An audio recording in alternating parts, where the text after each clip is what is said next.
Hello everyone, my name is Riddhi और इस video में हम लोग डिस्कस करने वाले हैं पीएसआईआर ऑप्शनल का। अभी रिसेंटली पेपर हुआ है तो कौन कौन से क्वेश्चंस आए हैं और कौन से क्वेश्चंस आप सिनॉप्सिस आईएएस के नोट से डायरेक्टली सॉल्व कर सकते हो। तो टोटल जैसे अगर हम पार्ट्स में भी मिलाएं तो टोटल 14 क्वेश्चंस बनते हैं एक सेक्शन के। इस वीडियो में हम लोग पेपर 1 सेक्शन ए के क्वेश्चंस डिस्कस करेंगे। तो जैसे एक क्वेश्चन ये हुआ, फेमिनिस्ट क्रिटिक हो गया, देन सेकंड क्वेश्चन हो गया अफर्मेटिव एक्शन। तो इस तरीके से टोटल 14 क्वेश्चंस बनते हैं, जिसमें से 13 क्वेश्चंस आप डायरेक्टली सिनॉप्सिस आईएएस के नोट से सॉल्व कर सकते हो। तो मतलब ऑलमोस्ट ऑल क्वेश्चंस आप कर सकते हो सॉल्व बहुत ईजीली। सारे क्वेश्चंस आपको मिल जाएंगे नोट्स में और मतलब इससे ज़्यादा आपको क्या चाहिए मुझे नहीं पता, इससे इजी क्या हो सकता था। बहुत ही सिंपल पेपर था, डायरेक्टली क्वेश्चंस आप सॉल्व कर सकते हो नोट से, जो कि अभी मैं आपको दिखा भी दूंगी। अब एक चीज़ और है, हम क्वेश्चंस पहले देख लेते हैं कि कौन से क्वेश्चंस आए थे। ये आपका पेपर है, तो इसमें feminist critique of the state, affirmative action, equality of outcome, tools of legitimation of the state, JS Mill's idea on women suffrage, Rawls idea of justice, then behavioural approach, human rights. ये सारे questions तो बहुत easy, ये सब पढ़ाया हुआ है already. अगर आप लोगों ने मेरे लेक्चर्स देखे हैं पुराने तो अब आपको पता होगा कि सारी चीज़ें हम लोगों ने पढ़ी हुई हैं ऑलरेडी, सब पढ़ा हुआ है। Aristotle's view of politics on politics, Syed Ahmad Khan पे क्वेश्चन आया है। ये सब चीज़ें तो हमने ऑलरेडी पढ़ी हुई हैं, आपने देखा होगा। आप खुद देख सकते हो, पीडीएफ खोलना और देखना कि क्वेश्चंस कैसे कैसे आए हैं। जिन्होंने पीएसआईआर ऑप्शनल लिया हुआ है सिनॉप्सिस आईएएस का, प्लीज़ अपनी पीडीएफ्स ओपन करके देखना, जो भी आपने पढ़ा था अभी सिनॉप्सिस के नोट्स और जो भी वीडियोस लेक्चर्स आपने देखे हैं, सारे के सारे क्वेश्चंस आपको मिल जाएंगे नोट्स में। Political ideology, Buddhist traditions, Marx concept of alienation theory हमने पढ़ा था। Free and fair deliberation is the key to foundation of democracy, तो टाइप्स ऑफ डेमोक्रेसी में भी हमने ये पढ़े थे। तो ये सब क्वेश्चंस हमने पढ़े हुए हैं, ठीक है। सेक्शन भी हम लोग नेक्स्ट वीडियो में डिस्कस करेंगे। इसमें हम लोग ये 4 क्वेश्चन डिस्कस करेंगे। So this is 1 2 3 4 5 6 7 8 9 10 and this 11 12 13 14, total 14 questions हैं, जिनमें से ये वाला जो क्वेश्चन है ना, JS mills idea of women suffrage, सिर्फ ये वाला एक क्वेश्चन है जो कि सिनॉप्सिस के नोट्स में अवेलेबल नहीं है, ठीक है। ये एक नया क्वेश्चन पूछा गया है, अदरवाइज सारे क्वेश्चंस प्रीवियस ईयर से पूछे हुए हैं।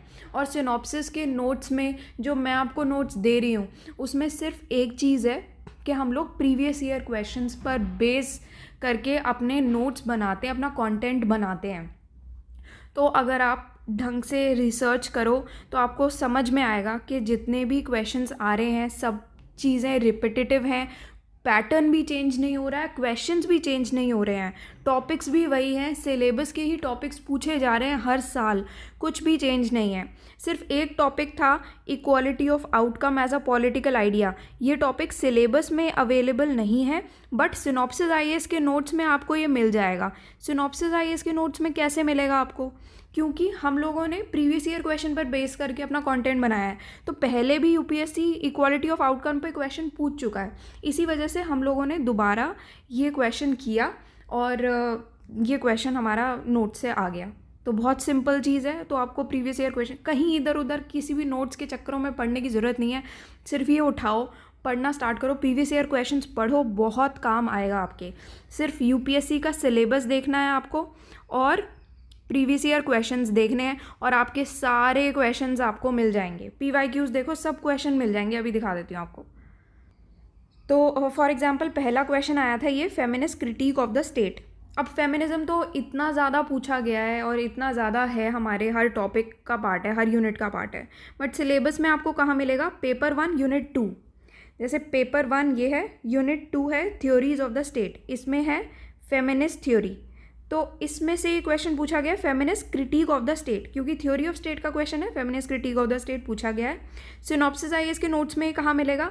तो ये अच्छा, फ्री रिसोर्सेज में जाओगे, आप वेबसाइट में जाओगे ना, synopsisIAS.in, यहाँ पर फ्री रिसोर्सेज में आप जाना, वहाँ पर आपको एक ये पीडीएफ मिल जाएगी, फ्री पीडीएफ है ये, ठीक है। इसको आप डाउनलोड कर लेना। इसमें एग्जैक्टली क्वेश्चंस लगाए हुए हैं ऑलरेडी, अच्छे से रीस्ट्रक्चर किए हुए हैं कि कहाँ से क्या क्वेश्चन आ रहे हैं। तो आप वो क्वेश्चंस एक बार देख लोगे, आपको समझ में आ जाएगा। तो 2016 में ये क्वेश्चन पूछा गया था already, feminist theory of the state. यही सेम क्वेश्चन अब रिपीट हुआ है इसके क्रिटिक के फॉर्म में। तो हम लोगों ने जब डिस्कस किए थी feminist theory of the state, सब कुछ डिस्कस किया था। तो ये आपको feminist theory of the state, ये सिनॉप्सिस आईएएस के नोट्स हैं, यहाँ से आपको ये मिल जाएगा। तो डायरेक्टली सॉल्व हो रहा है ये वाला क्वेश्चन।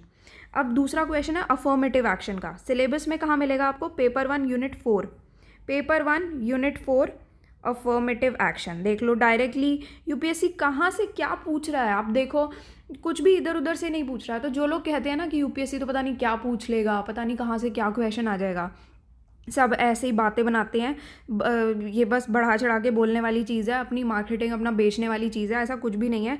अगर आप लोग के पास 2 साल हैं एटलीस्ट प्रिपरेशन के लिए, तो इनफैक्ट मैं आपको रेकमेंड करूँगी खुद के नोट्स बनाओ और क्लियर कर लो इसको। कोई बड़ी चीज़ नहीं है, सिर्फ वही क्वेश्चंस पूछे जा रहे हैं जो ऑलरेडी आए हैं। प्रीवियस ईयर क्वेश्चन उठाओ, सिलेबस उठाओ, खुद के नोट्स बनाओ, कर लो। अगर आप नहीं ये यहाँ पर जाना चाहते, कोचिंग वगैरह के चक्कर में नहीं पढ़ना चाहते, मत पढ़ो, कोई दिक्कत नहीं है। इसमें आराम से बन सकते हैं। क्वेश्चन के आंसर्स बनाने हैं बस, और कुछ भी नहीं करना है। प्रीवियस ईयर क्वेश्चंस हैं उस पर फोकस करना है। हम लोगों ने भी वही किया है, जो प्रीवियस ईयर क्वेश्चंस हैं उस पर फोकस किया है। बस कोचिंग का काम क्या होता है कि जो चीज़ आ रही है एग्ज़ाम में, जो चीज़ पूछी जा रही है, वो आपको एक जगह कंपाइल करके दे दे। टाइम सेव करना बेसिकली कोचिंग का काम होता है। ऑलराइट, बाकी आपकी अपनी मर्ज़ी है। सिलेबस में पेपर 1 यूनिट 4, ठीक है, हम लोग आपको गाइड कर सकते हैं और इससे ज़्यादा कुछ नहीं है। पेपर 1 यूनिट 4 में देखो अफर्मेटिव एक्शन बहुत डायरेक्टली पूछा हुआ है, और क्वेश्चन भी आप देखो कुछ भी घुमा फिरा के यूपीएससी ने नहीं पूछा, सिर्फ सिंपल क्वेश्चन पूछा है अफर्मेटिव एक्शन। बताओ इससे ज़्यादा क्या बताएं आपको। सिनॉप्सिस आईएएस के नोट्स में आपको कहाँ मिलेगा? यूनिट 4 अगेन यहाँ पर आप देखो अफर्मेटिव एक्शन। ये पीडीएफ आप डाउनलोड कर लेना, फ्री अवेलेबल है। ये देखो यहाँ पर 2016 में ही 2016 के क्वेश्चंस आप देख रहे हो कितने रिपीट हो रहे हैं। तो यहाँ पर कमेंट अफर्मेटिव एक्शन, ये 2016 में क्वेश्चन पूछा था। डायरेक्टली ये क्वेश्चन पूछा गया है, बिल्कुल ditto same to same question पूछा गया है। ये सिनॉप्सिस आईएएस के नोट्स हैं यहाँ पर अफर्मेटिव एक्शन पर। कंसेप्ट ऑफ अफर्मेटिव एक्शन पूरा एक्सप्लेन्ड है, सारी चीज़ें यहाँ पर। तो ये आपको यहाँ से क्वेश्चन आपका सॉल्व भी हो जाएगा। अब नेक्स्ट क्वेश्चन है equality of outcome as a political idea. Syllabus में कहाँ है? पेपर 1 यूनिट 5 आप देखोगे। अब ये चीज़ जो है ना, पेपर 1 यूनिट 5 में इक्वालिटी ऑफ आउटकम, जैसा कि मैं आपको ऑलरेडी बता चुकी हूँ, सिलेबस में मेंशन नहीं है पर सिनॉप्सिस आईएएस के नोट्स में मिल जाएगा। कैसे मिलेगा मैं बता देती हूँ। पेपर 1 यूनिट 5 पे आप जाओगे, यहाँ पर ये इस टॉपिक का पार्ट है, ऑल्दो ये यूनिट का पार्ट है, पर ये यूनिट में कहीं भी इक्वालिटी ऑफ आउटकम दिया नहीं है, ठीक है। अब अगर आप नोट्स में जाते हो तो यहाँ पर आपको इक्वालिटी के अंडर 2 क्वेश्चंस पूछे हुए हैं ऑलरेडी यूपीएससी ने। Equality of opportunity and equality of outcome, ये पूछा था 2012 का क्वेश्चन है ये, ठीक है। अब इक्वालिटी ऑफ आउटकम ना इसी वजह से हम लोगों ने अपने नोट्स में डिस्कस किया हुआ है। तो आप जब सिनॉप्सिस आईएएस के नोट्स देखोगे तो यहाँ पर ये जो इक्वालिटी ऑफ आउटकम है, ये हमने यहाँ पर आप देखो, ये हमने यहाँ पर ऑलरेडी एक्सप्लेन किया हुआ है। तो इस वजह से आप ये क्वेश्चन भी डायरेक्टली सॉल्व कर सकते हो इन नोट्स से। अब नेक्स्ट क्वेश्चन है tools of legitimation of the state. Syllabus में कहाँ है? Paper 1 unit 7 legitimation of the state, ठीक है। Paper 1 unit 7 concept of power, hegemony, ideology, legitimacy, इसका ये पार्ट है। सिनॉप्सिस आईएएस के नोट्स में कहाँ मिलेगा आपको? कंसेप्ट ऑफ लेजिटिमेसी पे बहुत क्वेश्चन पूछे गए हैं। 2012 में क्वेश्चन पूछा था, 14 में पूछा था, 15 में पूछा था, ठीक है। Concept of legitimacy, hegemony, maintenance of legitimacy, crisis of legitimacy. तो लेजिटिमेसी पे ऑलरेडी क्वेश्चन पूछे गए हैं और लेजिटिमेसी हमने बहुत अच्छे से एक्सप्लेन किया है। Legitimacy in modern society, theories of legitimacy, ये सारी चीज़ें हम लोगों ने डिस्कस की हैं। तो आपका ये क्वेश्चन यहाँ से सॉल्व होता है। Tools of legitimacy of the state में आप यहाँ पर ये लिखोगे, लेजिटिमेसी इन मॉडर्न सोसाइटी का पूरा एक्सप्लेन्ड है ये, ठीक है। लेजिटिमेसी पूरा एक्सप्लेन्ड आएगा यहाँ पर। अब JS mills ideas on women suffrage, देखो ये वाला क्वेश्चन तो सिनॉप्सिस के नोट्स में नहीं मिलेगा, कभी यूपीएससी ने पूछा भी नहीं है प्रीवियसली, तो ये बिल्कुल नया क्वेश्चन है। तो ये वाला क्वेश्चन अगर आपने जेएस मिल पढ़ा है, जो कि हमने पढ़ा भी है नोट्स में, तो उससे आप थोड़ा आइडिया लगा सकते हो, क्योंकि उसमें हमने फेमिनिज्म के का भी थोड़ा पोर्शन किया था। बट डायरेक्टली आप सिनॉप्सिस के नोट से ये वाला क्वेश्चन तो नहीं सॉल्व कर पाओगे, बट बाकी क्वेश्चन तो हैं ही। तो ठीक है, अगर एक आध क्वेश्चन आपके लिए नया है तो सभी के लिए नया है। जो चीज़ नहीं पूछी जा रही है वो फिर आपको नहीं आती, किसी को नहीं आती, ठीक है। तो J.S. Mills ideas on women suffrage, ये नया क्वेश्चन है। सिलेबस में कहाँ है ये मैं आपको बता देती हूँ। तो J.S. मिल का जो आइडिया है ये यहाँ पर भी आप कवर कर सकते हो यूनिट 10 में, वेस्टर्न पॉलिटिकल थॉट में J.S. मिल है। तो यहाँ पर आप J.S. Mills ideas on women suffrage, तो ये एक नया क्वेश्चन आया है, यहाँ पर आप कवर कर सकते हो, ठीक है। नेक्स्ट सिनॉप्सिस IAS के नोट्स में ये नहीं है, ठीक है। But J.S. मिल के बारे में हमने डिस्कस किया है, जैसे 3 क्वेश्चन पूछे गए थे। 99 का क्वेश्चन पूछा गया था J.S. मिल के जो उन्होंने वर्ड्स हैं उसके रिगार्डिंग पूछा गया था। फिर 2014 में भी क्वेश्चन पूछा गया था, ठीक है। फिर 2018 में क्वेश्चन पूछा गया था। तो बट ये वाला जो क्वेश्चन है ना विमेन सफरेज का, ये कभी नहीं पूछा गया है। तो ये एक नया क्वेश्चन आया है जो हम इस साल ऐड करके सिनॉप्सिस के नोट्स में और नोट्स को अपडेट करेंगे, ऑल राइट, ताकि इसके रिगार्डिंग और कोई क्वेश्चन आता है तो हम नेक्स्ट टाइम के लिए प्रिपेयर्ड रहें उस एक क्वेश्चन के लिए भी। अब नेक्स्ट क्वेश्चन आता है सेकेंड क्वेश्चन का A part, how has Rawls enriched the idea of justice and liberalism. Rawls idea of justice पूछा where in syllabus, paper 1 unit 3 में। पेपर 1 यूनिट 3 देखो, justice, conception of justice with special reference to Rawls theory of justice. अच्छा, जब मैंने ये units पढ़ाई थी ना, तो मैंने ऑलरेडी आपको ये पढ़ाते हुए भी बताया था कि ये बहुत इंपॉर्टेंट यूनिट्स हैं, इनको छोड़कर मत जाना। मेजॉरिटी क्वेश्चंस इन्हीं में से आएंगे क्योंकि ऑलरेडी आए हुए हैं। तो जब मेजॉरिटी क्वेश्चंस यहाँ से आ रहे हैं तो दोबारा भी यहीं से आने वाले हैं। तो इसीलिए ये जब वेटेज ज़्यादा हो गई ना, जब ज़्यादा क्वेश्चंस इन यूनिट्स में से आ रहे हैं तो वेटेज ज़्यादा हो गई यूनिट्स की। तो इसीलिए आपको ये यूनिट्स कभी भी छोड़ के नहीं जानी है, वो ज़्यादा करके जानी थी। वो चीज़ मैंने आपको ऑलरेडी लेक्चर के टाइम पे भी बोली थी। So this is conceptions of justice with special reference to Rawls theory of justice and its communitarian critics. With communitarianism पे बहुत क्वेश्चन आए हुए हैं, बट इस साल नहीं पूछा है, इस साल रॉल्स थ्योरी ऑफ जस्टिस पे पूछा है। सिनॉप्सिस के नोट्स में आपको कहाँ मिलेगा, यूनिट 3 जस्टिस रॉल्स में आप देख सकते हो बहुत सारे क्वेश्चन पूछे गए हैं, बहुत ही सारे क्वेश्चन पूछे गए हैं रॉल्स आइडिया ऑफ जस्टिस पे। तो ये तो आपको कहीं से भी मिल जाएगा, ये सारे क्वेश्चन आप पढ़ोगे, ऑलरेडी हमने नोट्स में भी मेंशन किए हुए हैं, ये देख सकते हो आप। सारे क्वेश्चंस के आंसर हमने सारे मेंशन किए हुए हैं यहाँ पर नोट्स, आपको हर एक टॉपिक पर बताया गया है। तो रॉल्स थ्योरी ऑफ जस्टिस आपको कहीं भी मिल जाएगा, ठीक है। तो ये सारी चीज़ें ऑलरेडी मेंशन्ड है। नेक्स्ट क्वेश्चन है आपका importance of, examine the importance of behavioural approach in political theory और what led to its decline. Syllabus में कहाँ है, पेपर 1 यूनिट 1। देखो, बिहेवियरल अप्रोच के बारे में पूछा है, बट 2 चीज़ें पूछी हैं, एक तो बिहेवियरल अप्रोच की इम्पॉर्टेंस और दूसरी बिहेवियरल अप्रोच का डिक्लाइन।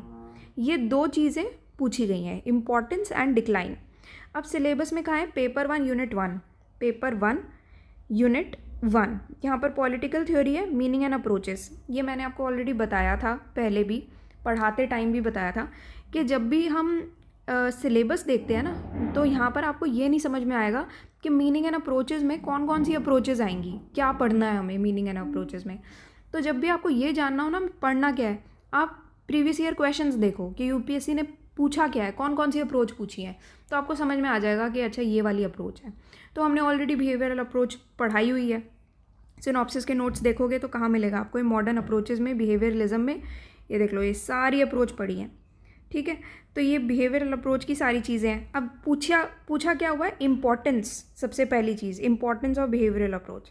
तो ये आप क्वेश्चन देखोगे ना, लास्ट क्वेश्चन है ये, 2011 में पूछा गया था ये क्वेश्चन। ये देखो 2011 का ये क्वेश्चन था, ये है examine the significance of the behaviour revolution in politics. बस इम्पॉर्टेंस की जगह यहाँ पर सिग्निफिकेंस लिखा हुआ है, बाकी पूरा क्वेश्चन सेम है, ठीक है। तो यहाँ पर significance of the behavioural approach, importance वाला क्वेश्चन आपका रिजॉल्व हो जाएगा। अब जो आपका डिक्लाइन है, डिक्लाइन वाला क्वेश्चन आपका सॉल्व होगा। 1992 में क्वेश्चन पूछा था, examine the limitations of behaviourism. ये वाला जो क्वेश्चन पूछा है, लिमिटेशंस ऑफ बिहेवियरलिज्म, इसी क्वेश्चन का आंसर जब आप पढ़ोगे नोट्स में, पूरा डिक्लाइन एक्सप्लेन किया हुआ है। तो लिमिटेशंस ऑफ बिहेवियरलिज्म से आपका ये क्वेश्चन भी सॉल्व होता है। तो आपका ये जो पूरा क्वेश्चन है, ये भी डायरेक्टली सॉल्व हो रहा है क्वेश्चंस नोट से। तो examine the limitations of behavioural approach, ये सॉल्व हो रहा है, what led to its decline, ठीक है। और सिग्निफिकेंस वाला इंपॉर्टेंस से सॉल्व हो रहा है, ठीक है। एक 1992 का क्वेश्चन है, एक 2011 का क्वेश्चन है, रेपिटेटिव क्वेश्चन है, तो इजीली सॉल्व कर सकते हो आप। नेक्स्ट है, can there be universal conception of human rights, give your arguments. Syllabus में कहाँ है, universal conception of human rights के बारे में पूछा है, पेपर 1 यूनिट 5। पेपर 1 यूनिट 5 में राइट्स के बारे में है, कंसेप्ट ऑफ ह्यूमन राइट्स यहाँ पर दिया गया है, तो उसमें से क्वेश्चन आपका पूछा है, universal conception of human rights.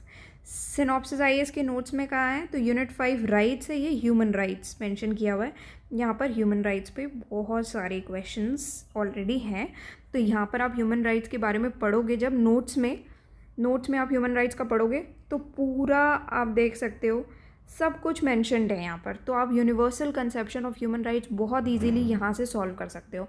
Introduction से चालू करना और implementation of human rights, then यहाँ पर 3 जनरेशन ऑफ राइट्स भी ह्यूमन राइट्स मेंशन्ड है, तो आप मेंशन कर सकते हो। Universal conception of human rights यहाँ से आपका सॉल्व होगा। नेक्स्ट है, Aristotelian view of politics and to what extent do you think it has contributed through the development of modern day constitutional democracy. Syllabus में कहाँ है, पेपर 1 यूनिट 10।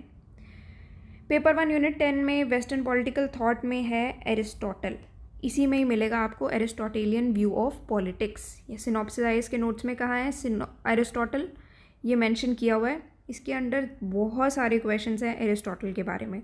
तो Aristotle ने तो बहुत चीज़ें बोली हैं आप पॉलिटिक्स के बारे में। तो अब 98 का भी क्वेश्चन है, polity is the best practicable form of government, polity और constitutional government can be describe generally as a fusion of oligarchy and democracy.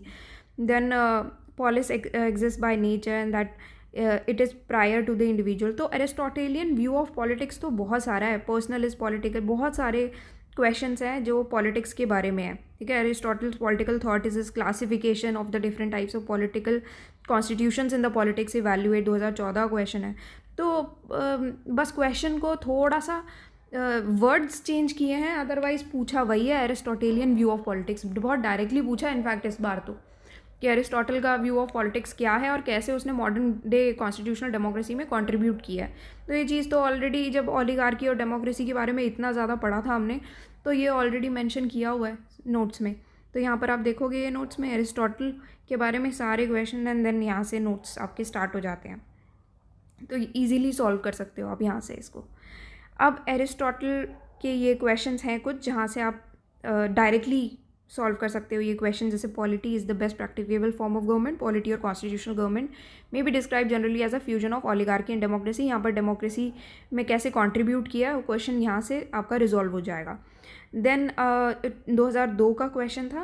अब आप देखो जो क्वेश्चन रिजॉल्व हो रहा है वो आपका 1999 का क्वेश्चन है, इसलिए पुराने क्वेश्चन भी छोड़ के नहीं जाने हैं।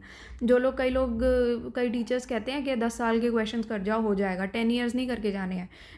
हम लोगों ने पिछले 40 साल के क्वेश्चंस कवर किए हैं और 10 साल के क्वेश्चंस में कुछ नहीं होगा, आपको 40 साल के क्वेश्चंस मिनिमम कवर करने ही पड़ेंगे। और वैसे भी 40 साल के क्वेश्चन कोई बहुत ज़्यादा नहीं है, सारे रिपीटेटिव क्वेश्चंस ही हैं, सब रिपीट हो रहे हैं, तो ऐसे बहुत ज़्यादा क्वेश्चंस नहीं बनते हैं। पर 40 साल के क्वेश्चन कवर करने में क्या होता है ना, जैसे 1998 का क्वेश्चन आपको अभी 2021 में पूछ लेगा, तो वो चीज़ है, वो रिपीट हो रहे हैं क्वेश्चंस, टॉपिक्स तो वही है ना, तो क्वेश्चंस रिपीट हो रहे हैं इसलिए कर जाओ। फिर 2002 में क्वेश्चन पूछा था, polis exist by nature and that it is prior to the individual. 2014 में पूछा था यही वाला, central to Aristotle's political thought is classification of different types of political constitutions in the politics evaluate. तो ये वाले क्वेश्चन से आप डायरेक्टली वो क्वेश्चन रिजॉल्व कर सकते हो। नेक्स्ट क्वेश्चन था, when a nation becomes void of art and learning it invites poverty. ठीक है, जब एक नेशन के पास आर्ट नहीं होती, लर्निंग नहीं होती, तो वो नेशन गरीब हो जाता है।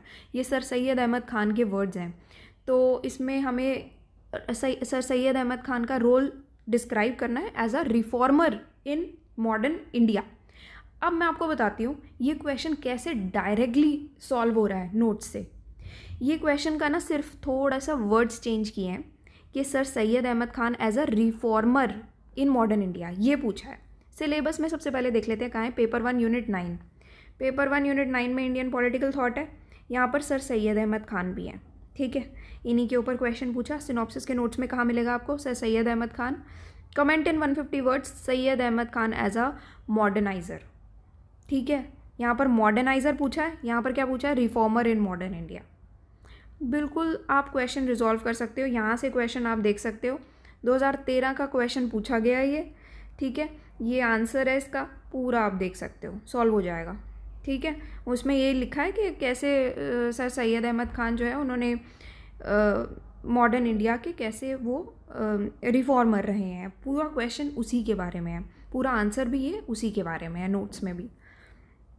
नेक्स्ट है political ideologies primarily concern with the allocation और यूटिलाइजेशन ऑफ पावर, ठीक है। एलोकेशन यूटिलाइजेशन ऑफ पावर ये इनडायरेक्टली सॉल्व हो सकता है। क्वेश्चन काफ़ी सिमिलर है, एग्जैक्टली सिमिलर तो मैं नहीं कहूँगी, बट हाँ काफ़ी सिमिलर है।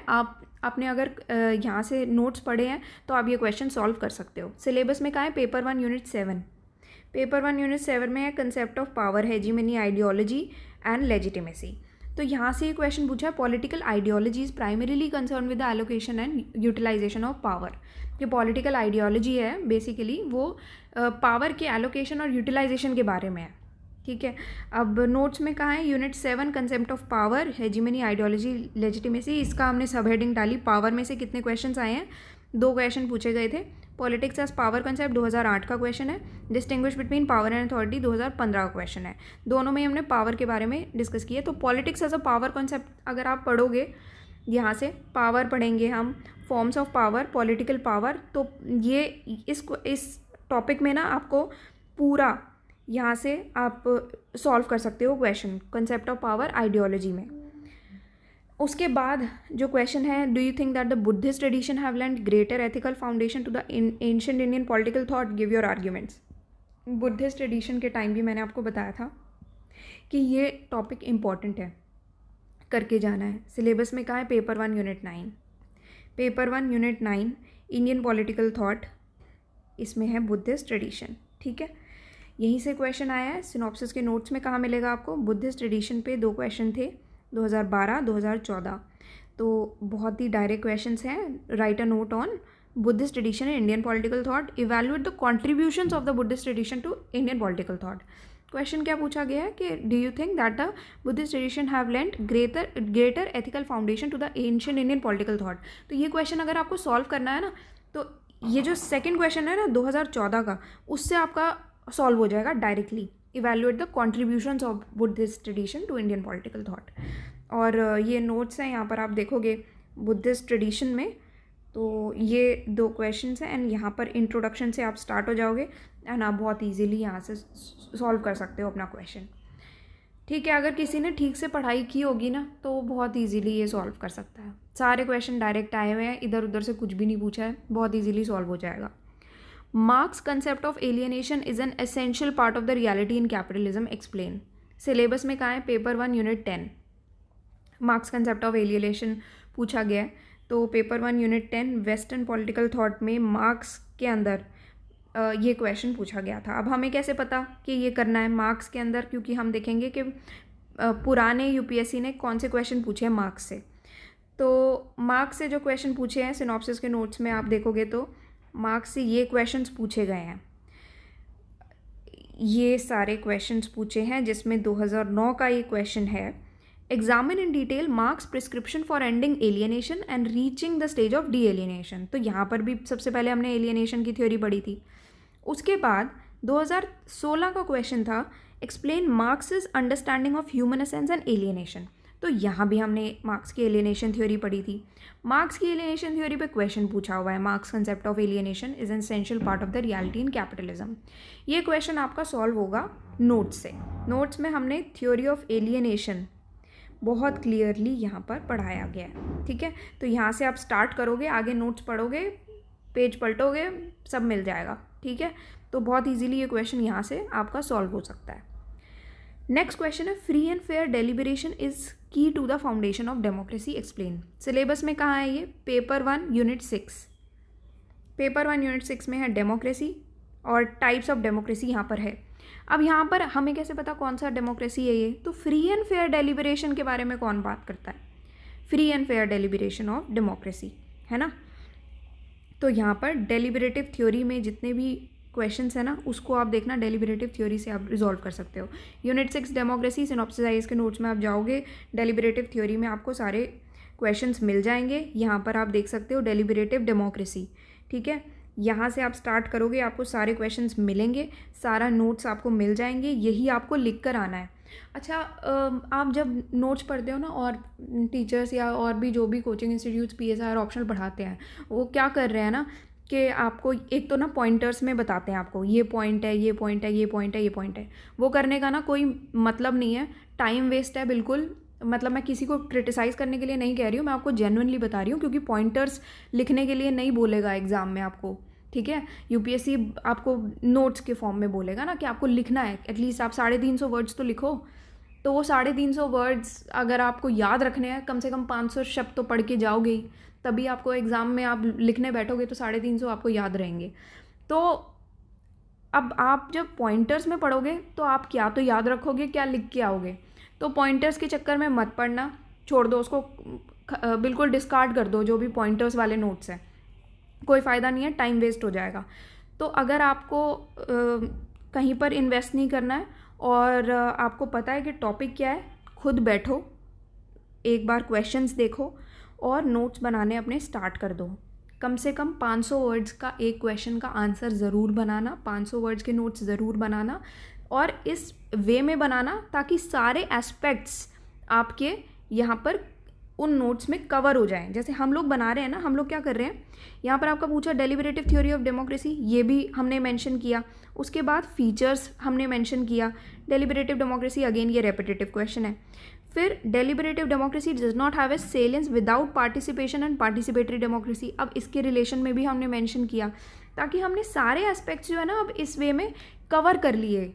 तो अब इससे बाहर UPSC कुछ पूछेगा नहीं, और अगर पूछेगा भी तो वो एक एब्सोल्युटली नया क्वेश्चन हो जाएगा, और नया क्वेश्चन तो फिर सभी के लिए नया होता है, ठीक है। आपको नहीं आता, किसी को नहीं आता, तो वो चीज़ है एक, ठीक है। तो वो अब आपको ये फालतू के नोट्स मत पढ़ना। और जो लोग ये कहते हैं ना कि पेपर बहुत डायनामिक आता है, पेपर में पता नहीं क्या पूछ लेगा, वो चीज़ भी बिल्कुल डिस्कार्ड करो, वो चीज़ भी कोई फ़ायदा नहीं है। सब प्रीवियस ईयर क्वेश्चन पूछ रहे हैं, तो उस पर फोकस करो, सिलेबस पर और प्रीवियस ईयर क्वेश्चन पर, आपके सारे आंसर्स डायरेक्टली सॉल्व हो जाएंगे, कुछ भी इधर उधर नहीं देखना है। ऑलराइट, सो आप सिनॉप्सिस IAS की वेबसाइट पर जाओगे, अगर आपको ये कोर्स एक्सेस करना है, सिनॉप्सिस IAS की वेबसाइट पर जाओ आप, यहाँ पर आपको PSR ऑप्शनल क्लासरूम मिल जाएगा। ऑप्शनल कोर्सेज में आप जाओगे, PSR ऑप्शनल क्लासरूम का आपको कोर्स मिल जाएगा, वहाँ से आप एक्सेस कर सकते हो। ऑलराइट, तो ये इन फालतू चक्रों में मत पढ़ना, बस मेरा यही एक सलाह है आपको, के पॉइंटर्स वाले जो नोट्स प्रोवाइड कर रहे हैं, और जो लोग ये कहते हैं ना कि ये पढ़ लो और ये वाली बुक्स और पढ़ लो, नहीं, ये सब मत पढ़ो, ये टाइम भी नहीं है आपके पास। आप पहले नोट्स पढ़ोगे कोचिंग वालों के, फिर उसके बाद आप और किताबें लोगे, वो भी पढ़ोगे, इतना तो टाइम ही नहीं है। GS भी तो करना है, और अभी GS 1 2 3 4 में बहुत टाइम लगेगा, तो ये सब चक्रों में मत पढ़ो, बहुत टाइम लगता है। ये अगर आप ये वाले नोट्स ले रहे हो, या फिर आप नहीं भी ले रहे हो और अपने नोट्स बना रहे हो, तो आपको करना क्या है, बस ये क्वेश्चन के ही आंसर्स पर फोकस करना है, इन क्वेश्चंस के हर एस्पेक्ट पर फोकस करना है। हम लोगों ने क्या किया हुआ है, आपको जो कुछ भी पढ़ना है सिर्फ ये नोट्स ही पढ़ने हैं, इसके आसपास इधर उधर कुछ भी नहीं पढ़ना है, कोई भी एक्स्ट्रा बुक रेफ़र करने की नीड नहीं है, सब कुछ हमने ऑलरेडी करके दे दिया है आपको। और एक और अगर आप किताब रेफ़र करते हो इसके अलावा अलग से, तो फिर वो आप लॉस में चले गए हो, फिर वो अपना टाइम वेस्ट कर रहे हो और कुछ नहीं। तो जो पढ़ो यहीं से एक बार नोट्स बनाओ, अपने पढ़ लो, ठीक है। या तो आपके पास टाइम है, खुद के नोट्स बनाओ, खुद के नोट्स बनाने में एक फ़ायदा रहता है, बट मैं वो ही रिकमेंड करूँगी, अगर टाइम है तो खुद के नोट्स बनाने में एक फ़ायदा रहता है कि अगर आप खुद के नोट्स बना रहे हो तो आपको पता है सारे एस्पेक्ट्स, और पढ़ते पढ़ते समझ भी आ जाता है, याद भी हो जाती हैं चीज़ें, ठीक है। लिखने से, पढ़ने से वो चीज़ साथ ही साथ याद होती रहती हैं। बट अगर आपके पास टाइम नहीं है, then go for these notes blindly, मतलब मैं ये सजेस्ट करूँगी, बाकी आप लोगों की मर्ज़ी है। Alright, so thank you so much, and बाकी हम लोग नेक्स्ट वीडियो में हम लोग डिस्कस करेंगे पेपर 1 सेक्शन B, वो देखेंगे कि उनमें से कितने क्वेश्चंस आए हैं।